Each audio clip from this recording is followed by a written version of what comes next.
kamroq belgilangan bo'lishi mumkin. Kambag'allik yozib qo'ygan. Agar ilm egasi bo'lsangiz, mana shu kambag'allik jazo emasligini, balki Alloh taolo sizni martabangizga ko'tarish uchun berganligini tushunasiz. Agar ilmingiz bo'lsa.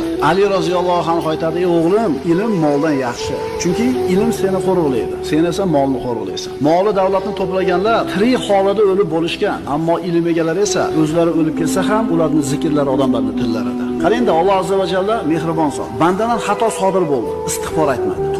To'planib ancha bo'lib qoldi. Shunda mehribon Robbimiz bitta dard berar ekan, qolgan hamma gunohlarni o'chirib tashlar ekan. Imtihon hovlisiga 100 yil yashayman deb imorat quramiz. Vaqtincha bo'lgan bu omonat vatanimizda abadiy qoladigandaqa ishlaymiz. Vaholanki bu ekinzorida xolos, dehqon bahorda ijaraga yerda oladi, kuzda topshiradi. O'shuning imkon boricha foydalanishga harakat qiladi 6 oy, 7 oyda ichida. Foydalanib qolay deydi. Bu dunyo birodarlar bizga vaqtinchaga berilgan ekin maydoniga o'xshaydi. Foydalanib qolishimiz kerak.